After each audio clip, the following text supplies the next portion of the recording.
Good morning students. हमारे fourth chapter का ये टॉपिक है। आज हमारा ये फोर्थ चैप्टर कंप्लीट हो जाएगा। क्या टॉपिक है? मांग वक्र के खिसकाव का रेखा चित्रीय विवरण। कि हमारी जो मांग वक्र होती है, डिमांड कर्व होती है, उसमें कैसे कैसे चेंज होते हैं और उन चेंज से हमारी डिमांड कर्व कैसे शिफ्ट होती है, आगे की तरफ शिफ्ट होती है, पीछे की तरफ शिफ्ट होती है, कैसे हिलती डुलती है मतलब।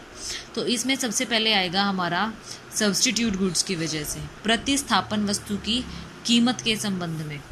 फर्स्ट पॉइंट है हमारा प्रतिस्थापन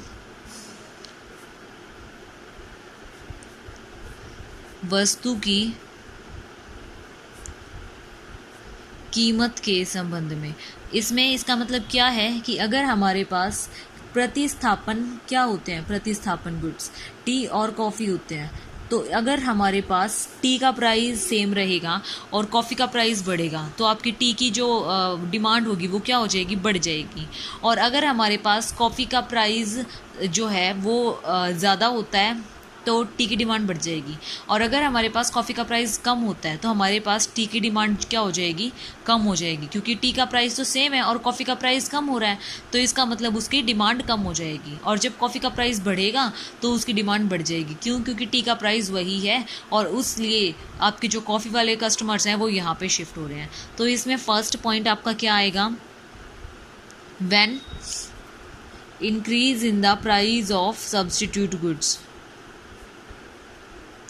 increase in price of substitute goods।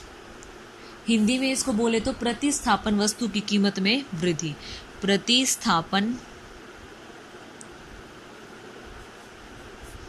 वस्तु की कीमत में वृद्धि। तो इसके अंदर क्या आएगा, ये हमारा इसमें जो प्राइस होगा वो सेम रहेगा, प्राइस सेम रहेगा, ये हमारी है डिमांड कर। अब हमारे पास जो कॉफ़ी का प्राइस था वो बढ़ गया, कॉफ़ी का प्राइस बढ़ा है तो हमारे पास क्या हो जाएंगे, ये टी की डिमांड कर्व है, तो हमारे पास टी की डिमांड क्या हो जाएगी, इंक्रीज़ हो जाएगी। तो किस साइड शिफ्ट हो जाएगी, ये आगे की साइड शिफ्ट हो जाएगी। तो टी की डिमांड हमारे पास यहाँ पे क्या है, बड़ी है। अगला पॉइंट आता है जब प्रतिस्थापन वस्तु की कीमत में कमी आती है। प्रतिस्थापन वस्तु की कीमत में कमी। इसके अंदर क्या होता है, हमारे पास हमारी कॉफ़ी का प्राइस जो है वो क्या हो जाता है, कम हो जाता है, और हमारी टी का प्राइस जो है वो क्या रहता है, सेम रहता है। तो ये हमारी डिमांड थी। टी का प्राइस है सेम, कॉफ़ी का प्राइस क्या हो गया, कम हो गया, तो टी के कस्टमर्स कहाँ चले जाएंगे, कॉफ़ी पे चले जाएंगे। तो टी की डिमांड क्या हो जाएगी, कम हो जाएगी। पहले इतनी क्वांटिटी बिक रही थी, अब कितनी क्वांटिटी बिकेगी, इतनी बिकेगी। तो ये है हमारी D1। तो ये था जब हमारे सब्स्टिट्यूट गुड्स के केस में क्या होता है, इंक्रीज़ इन डिमांड होती है और डिक्रीज़ इन डिमांड होती है। इंक्रीज़ इन कैसे कैसे होती है, जब हमारे प्राइजेज़ कम और ज़्यादा होते हैं। अगर हमारे कॉफ़ी के प्राइजेज़ ज़्यादा हो रहे हैं तो हमारे जितने भी कस्टमर्स हैं वो कहाँ शिफ्ट हो जाएंगे, सारे नहीं, कुछ कस्टमर्स कहाँ शिफ्ट हो जाएंगे, हमारी टी पे शिफ्ट हो जाएंगे।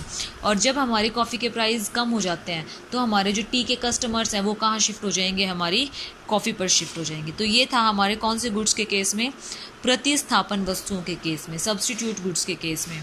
अब आता है हमारे पास कॉम्प्लीमेंट्री गुड्स के केस में। कॉम्प्लीमेंट्री गुड्स कौन से होते हैं, पूरक वस्तुओं के केस में।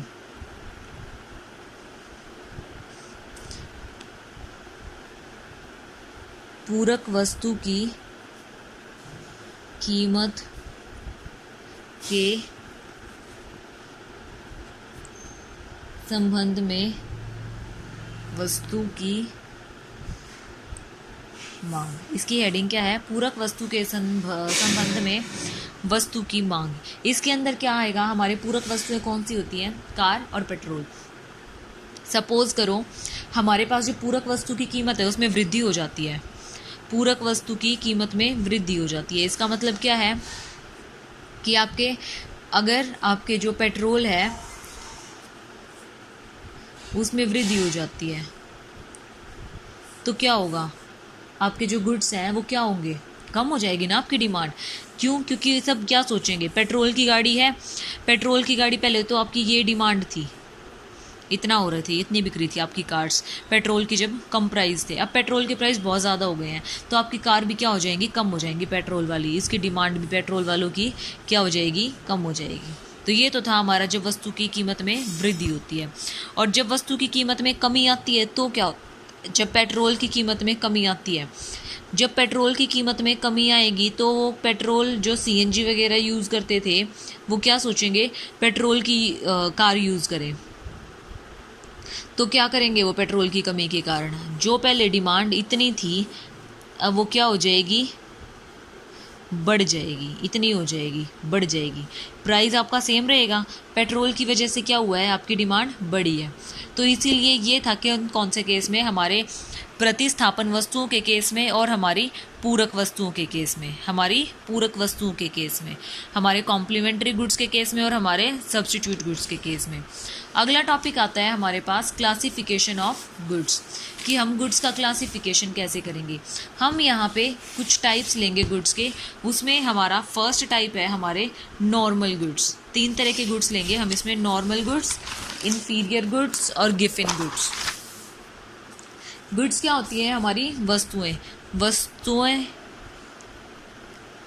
का वर्गीकरण अगर हमें करें, आपसे पूछा जा सकता है 2 नंबर में कितने टाइप के होते हैं। फर्स्ट, वैसे तो बहुत सारे टाइप के होते हैं, substitute goods, complementary goods, inferior goods, आपके इन्फीरियर गुड्स हो गए, आपके नॉर्मल गुड्स हो गए, आपके गिफिन गुड्स हो गए, बहुत सारे गुड्स होते हैं। लेकिन हम यहाँ पे 3 डिस्कस करेंगे।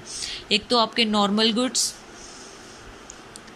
नॉर्मल गुड्स को आप हिंदी में क्या बोलते हैं, सामान्य वस्तुएं।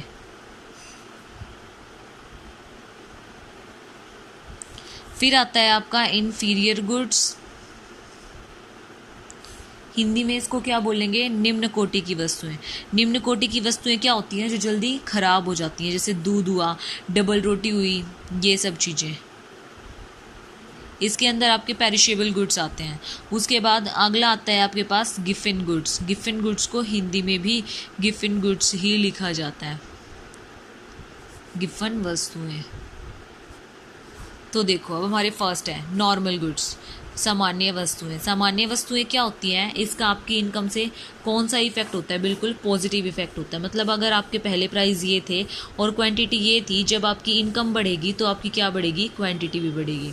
तो ये क्या है, आपका पॉजिटिव डिमांड कर्व है। क्यों, क्योंकि आप सोचते हो ना कि अब पहले हम अगर 2 किलो दूध ले रहे थे नॉर्मल गुड्स के केस में, तो जब हमारी इनकम 500 से 1000 हुई है तो हम कुछ ना कुछ क्वांटिटी तो बढ़ाएंगे ना। तो इसलिए नॉर्मल गुड्स के केस में जैसे आपकी इनकम होती है वो बढ़ती है तो आपकी डिमांड भी बढ़ती है। कौन सा रिलेशनशिप होता है, पॉजिटिव रिलेशनशिप होता है, पॉजिटिव रिलेशनशिप। उसके बाद आता है आपका इन्फीरियर गुड्स। इन्फीरियर गुड्स कौन से होते हैं, घटिया किस्म की जो वस्तुएं होती हैं, जैसे हो गई आपकी डबल रोटी वगैरह, डबल दूध वगैरह, वो होता है आपके इन्फीरियर गुड्स। हिंदी में इसको बोलते हैं निम्न कोटि की वस्तुएं। इसके अंदर कैसा रिलेशनशिप होता है आपका, इसके अंदर आपका नेगेटिव रिलेशनशिप होता है। नेगेटिव रिलेशनशिप क्यों होता है, क्योंकि अगर आपकी इनकम बढ़ती है तो आप उन घटिया वस्तुओं को यूज़ करना बंद कर देते हैं। घटिया वस्तुओं को यूज़ करना बंद करोगे तो कौन सा रिलेशनशिप एग्जिस्ट करेगा, तो आपका नेगेटिव रिलेशनशिप एग्जिस्ट करेगा। पहले आपकी जब इनकम इतनी थी, पहले आपकी इनकम इतनी थी, ये इनकम है, इनकम आपकी इतनी थी और क्वांटिटी इतनी थी। तो जब आपकी इनकम बढ़ी तो इसकी क्वांटिटी आप क्या कर दोगे, कम कर दोगे। I1 I ये क्यों था, तो इसलिए इसमें आपका कैसे जाएगी, आपकी डिमांड ऐसे जाएगी। कौन सा रिलेशनशिप होता है, जब आपकी इनकम बढ़ी तो डिमांड घट गई और जब आपकी इनकम घटी तो डिमांड इनकी बढ़ जाती है। तो ये इनवर्स रिलेशनशिप होता है, इनवर्स रिलेशन। ये थे हमारे 2। अब तीसरा आता है हमारे पास गिफिन वस्तुएं। गिफिन वस्तुओं के केस में क्या होता है, गिफिन गुड्स के केस में, गिफिन गुड्स के केस में भी हमारी इनकम के केस में क्या होता है, बिल्कुल पॉजिटिव इफेक्ट पड़ता है। पॉजिटिव इफेक्ट कैसे पड़ता है, देखो अगर हमारी इनकम बढ़ती है तो हम क्या करना शुरू कर देते हैं, हमारे गिफिन गुड्स को ज़्यादा परचेज करना शुरू कर देते हैं। क्यों कर देते हैं हमारे गिफिन गुड्स को ज़्यादा परचेज, क्योंकि ये किसको अफेक्ट करता है, सिर्फ हमारी हाई क्लासेस को और लोअर क्लासेस को अफेक्ट करता है। अगर हमारी लोअर क्लासेस की वस्तुओं की जो इनकम है वो क्या होगी, बढ़ेगी, तो वो क्या करेंगे, ज़्यादा बढ़िया क्वालिटी के गुड्स यूज़ करेंगे और उनकी डिमांड जो है वो कहाँ शिफ्ट होएगी, ऊपर शिफ्ट होएगी। अगर उनकी इनकम कम होएगी तो उनका क्या होगा, फिर वो गिफ्ट गुड्स को छोड़ देंगे। इसलिए जैसे जैसे आपकी इनकम और प्राइस बढ़ते जाते हैं वैसे वैसे इनकी क्वांटिटी भी इंक्रीज़ होती जाती है। इसमें आपका जो कीमत का और आपकी जो गुड्स का है ना वो बिल्कुल पॉजिटिव होता है, लेकिन आपकी इनकम का और आपके जो डिमांड का होता है वो कौन सा होता है, बिल्कुल अपोजिट होता है। तो ये था हमारे goods, given goods, normal goods और इन्फीरियर गुड्स। आज हमारा ये टॉपिक कंप्लीट हो गया है, टॉपिक भी कंप्लीट और उसके साथ साथ हमारा चैप्टर भी कंप्लीट। तो अब आपका परसों पूरे 3rd चैप्टर का टेस्ट है। पहले मैंने इंडिफरेंस कर्व का टेस्ट दिया था, वो टेस्ट मैंने नहीं लिया, तो अब मैं परसों थर्सडे को पूरे चैप्टर का 3rd चैप्टर का टेस्ट लूँगी। टेस्ट के लिए रेडी रहना। Thank you.